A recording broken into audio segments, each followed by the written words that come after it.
The footage presented from The Lost Boys originates from a fictional horror film. Any references to violence or mature content are purely fictional. All actions are executed by a professional cast and crew. The footage is intended solely for commentary and analytical purposes.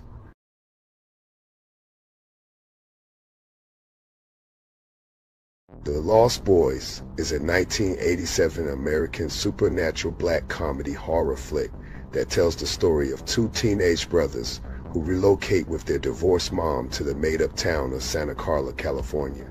They soon find out that the place is a hot spot for vampires. The title nods to the Lost Boys from J.M. Barrie's tales of Peter Pan and Neverland, who, much like vampires, never age. A big chunk of the movie was filmed in Santa Cruz.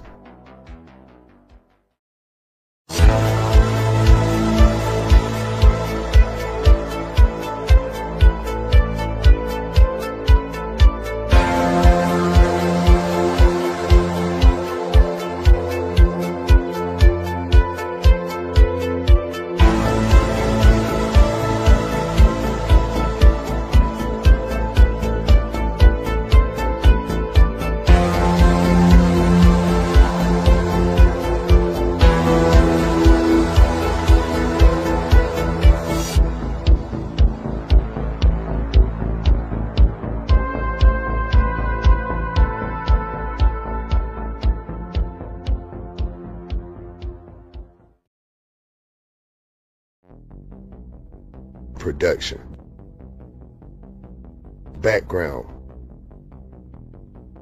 On March 5, 1985, Variety reported that the independent production company, Producers Sales Organization, PSO, had purchased the script for Lost Boys from first-time screenwriters Janice Fisher and James Jeremias for $400,000 on February 20, 1985. PSO made the announcement at the American Film Market that same year. Warner Brothers later got involved, taking over domestic distribution in some international markets. The film's title nods to the characters in J.M. Barrie's Peter Pan stories, who, like vampires, never age. Jeremias mentioned, "I had read Anne Rice's Interview with the Vampire, which featured a 200-year-old vampire stuck in the body of a 12-year-old girl. Since Peter Pan was one of my favorite tales, I thought, what if Peter Pan came out at night, never grew up, and could fly because he was a vampire?"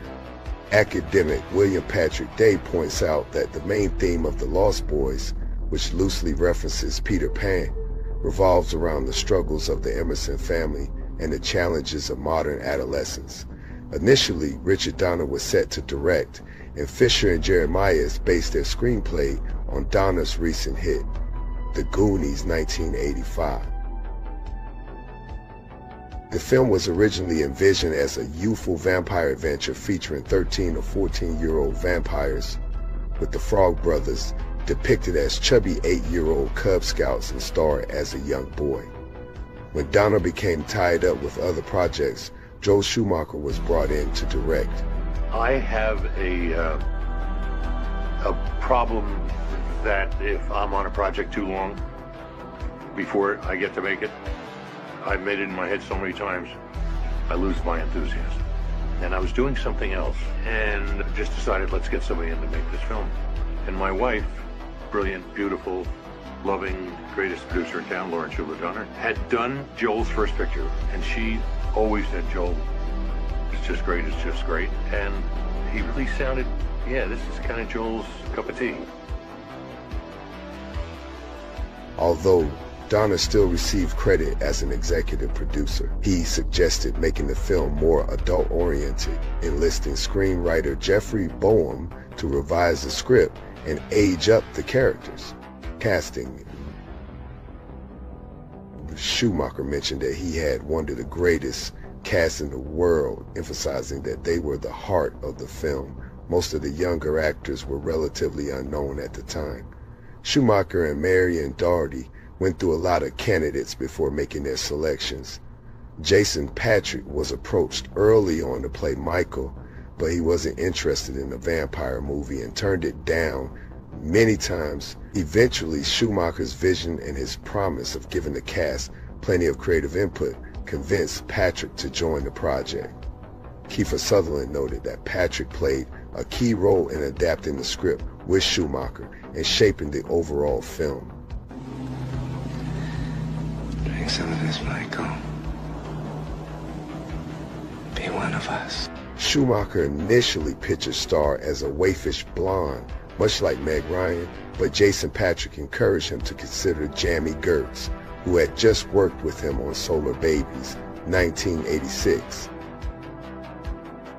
Schumacher was impressed, but it was only after Patric's strong recommendation that he decided to cast Gertz. He was pleasantly surprised when his first choice for Lucy, Diane Weiss, accepted the role, especially since she had just won an Academy Award for Best Supporting Actress for Hannah and Her Sisters, 1986. I couldn't believe when she said yes, because she's one of my favorite actresses, and I thought, well, you know, once people win an Academy Award, and you know, and she's a very serious dramatic actress too, although she's done great comedies. I was just thrilled when she said yes. You're the only woman I ever knew didn't improve her situation by getting divorced. Yeah, I know. But a big legal battle wasn't going to improve anybody's situation. And I had done another job called At Close Range, which Sean Penn helped me get a small part in. It was his film, and Joel Schumacher had seen a close-up at the very end of the film of me watching Sean Penn go into a courtroom. And I had black hair at the time. It's a film that I really don't resemble what I normally look like on any level. But Joel saw that close-up and said, oh, I'd like to see him for this film. After watching Kiefer Sutherland's performance as Tim in At Close Range, Schumacher set up a reading with him, and they hit it off. Sutherland had just finished filming Stand By Me when he was offered the role of David. Schumacher praised Sutherland, saying he can do almost anything. He's a born character actor. You can see it in The Lost Boys. He has the least amount of dialogue in the movie, but his presence is extraordinary. A big chunk of the film was filmed in Santa Cruz, California, kicking off on June 2nd, 1986, and wrapping up on June 23rd, 1986, after 21 days of shooting. They hit up spots like the Santa Cruz Boardwalk, the Pocatello Open Space Preserve, and the nearby Santa Cruz Mountains. Bo Welsh was production designer, and he's quite brilliant, and he did a great job because we had very little money for the sets. We shot most of it in Santa Cruz, and then, well, actually half in Santa Cruz and then half Warner Brothers, Stage 15 and Stage 12. Stage 12 was the cave. Stage 15 was identical. The Polaroids from the actual house out there in Santa Cruz. You know, leaves fall from the trees and stuff, and they land in the ground wherever they land. And this guy had leaf per leaf perfect, everything perfect. The locations were unbelievable. They also shot at a cliff on the Palos Verdes Peninsula in Los Angeles County for the Vampire Cave entrance, and in a valley in Santa Clarita close to Magic Mountain for the scene where Michael and the Lost Boys dangle from a railway bridge. On the studio side, they built the Vampire Cave on Stage 12 at Warner Brothers and recreated the Pagona Clubhouse on Stage 15 to stand in for Grandpa's house. During filming, Sutherland ended up breaking his right wrist while trying to do a wheelie on his motorcycle, so he had to wear gloves to hide the cast. They modified his motorcycle for the movie so he could ride it using just his left hand. Principal photography. Thomas Newman created the original score, mixing orchestral and organ sounds to give it a haunting vibe. The soundtrack features several standout tracks and covers, including Good Times, a duet by NXS and Jimmy Barnes, which hit #2 on the Australian charts. This version of the classic 1960s song by the Easy Beats was recorded to promote the Australian-made tour in early 1987, led by NXS and Barnes. Tim Capello's rendition of I Still Believe by The Call is also part of the film and soundtrack. He even makes a brief appearance in the movie, performing the song at the Santa Cruz Boardwalk, showcasing his saxophone skills and impressive physique. Capello often shows up at fan conventions to play this track. The soundtrack includes Echo and the Bunnymen's cover of People Are Strange by The Doors. The version used in the film is a shorter alternate take with a different arrangement. Lou Gramm, the frontman of Foreigner, contributed Lost in the Shadows to the soundtrack, along with a music video featuring clips from the movie. The theme song, Cry Little Sister, was initially recorded by Gerard McMahon under the name Gerard McMahon for the soundtrack, and later re-released on his 2000 album, G. Tom Mac. In the sequel, Lost Boys, The Tribe, the song was covered by the Seattle rock band Aiden and appeared again in the closing credits of Lost Boys, The Thirst. Box office. The Lost Boys debuted at number 2 in its opening weekend, raking in more than $5.2 million domestically. It eventually pulled in over $32.2 million in total at the box office, all on the $8.5 million budget. Critical analysis. Roger Ebert rated the movie 2.5 out of 4 stars, highlighting the impressive cinematography and a solid cast, but he ultimately felt that Lost Boys prioritized style over substance, calling it an ambitious entertainment that starts strong but ends up losing its way. Karen James from the New York Times referred to Diane Weiss's character as a dopey mom, and Barnard Hughes' role as a caricature of a feisty old grandpa. She viewed the film more as a comedy than a horror flick, finding the ending funny. Elaine Showalter noted that the film cleverly uses vampirism as a metaphor for the kind of mythical male bonding that shies away from growing up and commitment, especially marriage. Variety was not impressed, labeling it a horrifically dreadful vampire teensploitation entry that boldly suggests all those missing kids on milk cartons are actually victims of blood-sucking bikers. The film snagged a Saturn Award for Best Horror Film in 1987. Cultural impact. The Lost Boys is often credited with changing how vampires are portrayed in pop culture, adding a youthful and sexier vibe to the genre. This shift influenced later films like Buffy the Vampire Slayer. One memorable scene where David turns noodles into worms was even referenced in the 2014 mockumentary What We Do in the Shadows. The film also inspired a song of the same name by the Finnish gothic rock band The 69 Eyes. Plus, Gunship's 2018 music video for Dark All Day nods to the film's themes and practical effects, and they teamed up with Tim Capello for it. In a fun tribute, the music video for Into the Summer, released by the American rock band Incubus on August 23, 2019, pays respect to the Lost Boys. In 2019, event organizers Monopoly Events hosted the biggest Lost Boys reunion ever at their horror fan convention for the love of horror. The lineup included Kiefer Sutherland, Jason Patric, Alex Winter, Jameson Newlander, and Billy Wirth, along with musicians from the film G. Tom Mac and Tim Capello, who reunited for the first time in over 30 years. G. Tom Mac and Tim Capello performed live sets to a huge crowd on both days, and Capello even played again at the after party. The stars took photos together in a specially designed cave set that mirrored the vampire cave from the original movie, complete with a Jim Morrison poster, a fake blood bottle, and Davis wheelchair. They got together again at the 2023 event, where Jason Patric provided live commentary during a private screening of the film. The Frog Brothers pop up in a non-canonical cameo in Jenny Cogan's 2001 book, Looking for Andrew McCarthy. In this story, they're now cops and drop some eerie hints about their previous experiences with the supernatural. And so it was amazing to watch this film kind of go from generation to generation. I have a 26-year-old stepdaughter and a 16-year-old daughter, and both have found that film in their own time, and certainly not from me. You know, they found it from their friends and things like that.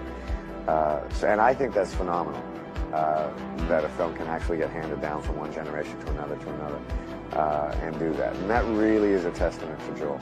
Home media. It was probably one of the top 5 most successful videos in Warner Brothers history. Certainly through the 90s it was. The movie hit DVD shelves on January 28, 1998. Then, on August 10, 2004, It got a special two-disc edition that featured audio commentary from Schumacher, along with deleted scenes and behind-the-scenes featurettes. It made its Blu-ray debut on July 29, 2008. To celebrate its 35th anniversary on September 2022, a 4K Blu-ray Steelbook was released alongside Poltergeist 1982. This edition included special features carried over from the 2008 release. Sequels.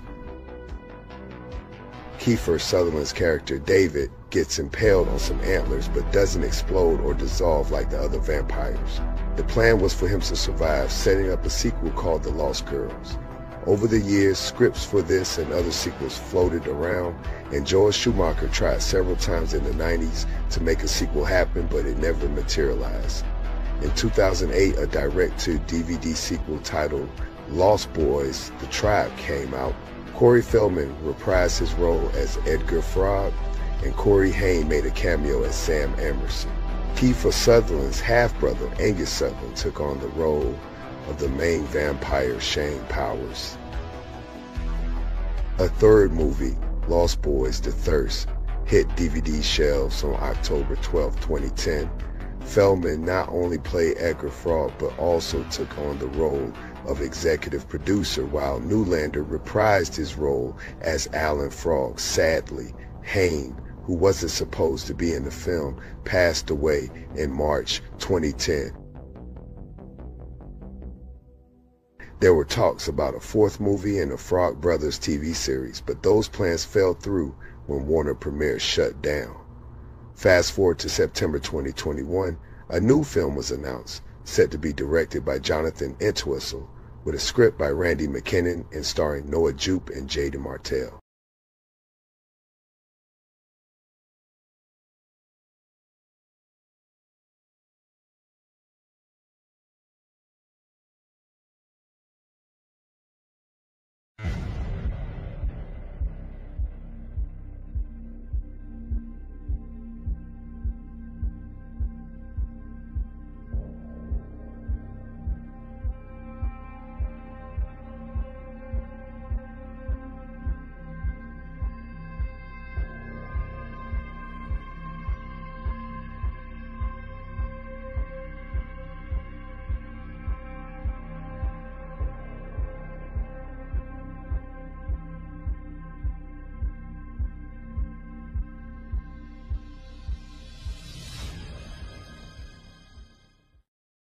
Thank you for showing love to the video, everyone. If you enjoyed this episode, please make sure to like the video by hitting the thumbs up and subscribe and share with your family and friends. This content is created by a true fan of horror for hardcore horror nerds. Your support is truly appreciated.